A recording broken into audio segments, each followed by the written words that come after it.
കഴിഞ്ഞ ദിവസം രാത്രിയിൽ ഉണ്ടായ ശക്തമായ കാറ്റിലും മഴയിലും ഇടിമിന്നലിലും ജില്ലയിലെ വിവിധ മേഖലകളിൽ വ്യാപക നാശനഷ്ടം. വിവിധ ഭാഗങ്ങളിൽ ഫലവൃക്ഷങ്ങൾ ഒടിഞ്ഞു വീണു. പലയിടത്തും മണിക്കൂറുകളോളം വൈദ്യുതി ബന്ധം തകരാറിലായി. ചൊവ്വന്നൂർ കല്ലഴി വിഷ്ണു ഭഗവതി ക്ഷേത്രത്തിന് മുന്നിലെ ആൽമരത്തിന്റെ വലിയ കൊമ്പ് ഓഫീസിന് മുകളിലേക്ക് ഒടിഞ്ഞു വീണു. ഓഫീസിന് മുകളിലെ ഷീറ്റുകളും 10,000 ലിറ്ററിന്റെ ടാങ്കും തകർന്നു. ക്ഷേത്ര പരിസരത്തുള്ള കൊറ്റഞ്ചേരി കുട്ടിമോന്റെ വീട്ടിലെ പൂമരം കടപുഴകി വീണു. സമീപത്തുള്ള പ്ലാവും നിലം പതിച്ചു. ശക്തമായ കാറ്റിൽ പ്രദേശത്തെ വാഴ, കവുങ്ങ് എന്നിവയും ഒടിഞ്ഞു വീണു. തലക്കോട്ടുകര ബിജുവിന്റെ വീടിന് മുകളിലെ ഓടുകൾ ശക്തമായ കാറ്റിൽ പറന്നുപോയി. മേഖലകളിൽ വൻ കൃഷിനാശവും ഉണ്ടായി. കല്ലഴിക്കുന്ന് കൊരട്ടിയിൽ സുന്ദരന്റെ ഷീറ്റ് മേഞ്ഞ വീട് മരങ്ങൾ വീണ് തകർന്നു. വീടിനോട് ചേർന്നുള്ള ബദാം, ഞാവൽ മരങ്ങൾ കടപുഴകി വീടിന് മുകളിലേക്ക് പതിക്കുകയായിരുന്നു. കൂലിപ്പണിക്കാരനായ സുന്ദരനും ഭാര്യയും മക്കളുമാണ് സംഭവസമയത്ത് വീട്ടിലുണ്ടായിരുന്നത്. ശബ്ദം കേട്ട് ഇവർ പുറത്തേക്കിറങ്ങി ഓടിയതിനാൽ വൻ അപകടം ഒഴിവായി. ചൊവ്വന്നൂർ പഞ്ചായത്ത് വില്ലേജ് അധികൃതർക്ക് പരാതി നൽകി. വരന്തരപ്പള്ളി, പാലപ്പള്ളി മേഖലകളിലും കാറ്റും മഴയും നാശം വിതച്ചു. പാലപ്പള്ളി പിള്ളത്തോടിന് സമീപം കൊച്ചിൻ മലബാർ എസ്റ്റേറ്റിലെ 2000-ഓളം റബ്ബർ മരങ്ങൾ ഒടിഞ്ഞു വീണു.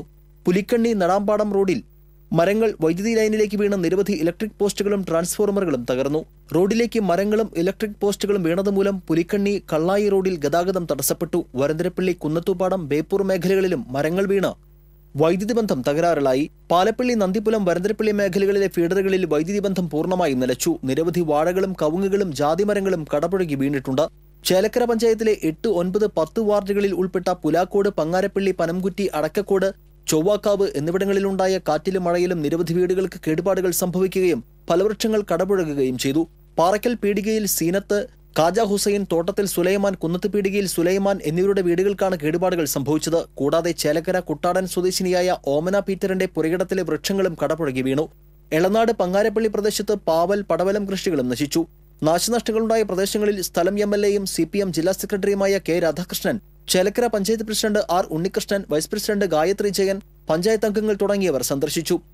ശക്തമായ കാറ്റിലും മഴയിലും എരുമപ്പെട്ടി മേഖലയിലും കൃഷിനാശം സംഭവിച്ചു. വേലൂർ കീഴ്ത്തണ്ടിലത്ത് 300-ലധികം നേന്ത്രവാഴകൾ ഒടിഞ്ഞു വീണു. മച്ചിങ്ങൽ ജയചന്ദ്രന്റെ തോട്ടത്തിലെ ചെങ്ങാലിക്കോടൻ നേന്ത്രവാഴകളാണ് ഒടിഞ്ഞു വീണത്. 1.5 ലക്ഷം രൂപയുടെ നഷ്ടം കണക്കാക്കുന്നു. കടങ്ങോട് പാടിയോട്ടുമുറി ജോസിന്റെ തോട്ടത്തിലെ 50-ലധികം വാഴകളും ഒടിഞ്ഞു വീണു. അക്കിക്കാവ് കേച്ചേരി ബൈപ്പാസിലെ പന്നിത്തടത്ത് ഓടിക്കൊണ്ടിരുന്ന കാറിന് മുകളിലേക്ക് ശക്തമായ കാറ്റിൽ പ്ലാവ് കടപുഴകി വീണ് കാർ പൂർണ്ണമായും തകർന്നു. കാറിലുണ്ടായിരുന്ന ഡ്രൈവർ ഉൾപ്പെടെയുള്ള യാത്രക്കാർ അത്ഭുതകരമായി രക്ഷപ്പെട്ടു. പന്നിത്തടം ചെറുമനേങ്ങാട് റോഡ് ജംഗ്ഷനിലാണ് അപകടമുണ്ടായത്. കാറിലുണ്ടായിരുന്നവർ തൃശൂരിൽ നിന്ന് ചങ്ങരംകുളത്തേക്ക് മടങ്ങിപ്പോകുന്നതിനിടയിലായിരുന്നു അപകടം. ഇടിമിന്നലിൽ എരുമപ്പെട്ടി, കടങ്ങോട് മേഖലകളിൽ വ്യാപക നാശനഷ്ടമുണ്ടായി. ഒരാൾക്ക് പൊള്ളലേറ്റു. കടങ്ങോട് കൈക്കുളങ്ങര ഭഗവതി ക്ഷേത്രത്തിലെ കോമരം കൈപ്പുള്ളി വീട്ടിൽ സുരേഷിനാണ് മിന്നലിൽ പൊള്ളലേറ്റത്. സുരേഷിന്റെ വീടിനും ഇടിമിന്നലിൽ നാശനഷ്ടം സംഭവിച്ചു. വീടിന്റെ വയറിങ്ങും മീറ്ററും സ്വിച്ച് ബോർഡും മറ്റു വൈദ്യുതി ഗൃഹോപകരണങ്ങളും മിന്നലിൽ കത്തി നശിച്ചു. കിടപ്പുമുറിയിലുണ്ടായിരുന്ന കിടക്കയും തലയണകളും കത്തി നശിച്ചു. വീടിന് സമീപം നിന്നിരുന്ന തെങ്ങിന്റെ തലഭാഗത്തിന് ഇടിമിന്നലേറ്റ് തീപിടിച്ചു. എരുമപ്പെട്ടി, കടങ്ങോട് മേഖലകളിൽ വ്യാപകമായ നാശനഷ്ടമാണ് ഇടിമിന്നലിൽ സംഭവിച്ചത്. നിരവധി വീടുകളിലെ വൈദ്യുത ഗൃഹോപകരണങ്ങൾ മിന്നലിൽ നാശം സംഭവിച്ചു. KSEBയുടെ ട്രാൻസ്ഫോർമർ ഉൾപ്പെടെയുള്ള വൈദ്യുതി വിതരണ സംവിധാനങ്ങൾക്ക് മിന്നലിൽ തകരാർ സംഭവിച്ചതിനെ തുടർന്ന് മേഖലകളിലെ വൈദ്യുതി വിതരണം തടസ്സപ്പെട്ടിരിക്കുകയാണ്. കൂടാതെ മേഖലയിലെ കേബിൾ TV ഉപകരണങ്ങൾക്കും വൻതോതിൽ നാശം സംഭവിച്ചിട്ടുണ്ട്. ശക്തമായ കാറ്റിലും മഴയിലും തെങ്ങ് വീണ് മുല്ലശ്ശേരിയിൽ 3 വീടുകൾ തകർന്നു. കല്ലിങ്ങൽ സുരേന്ദ്രൻ, കണിമംഗലത്ത് വീട്ടിൽ മോഹൻദാസ്, പെരിങ്ങാട് വീട്ടിൽ വേണു എന്നിവരുടെ വീടുകളാണ് തകർന്നത്.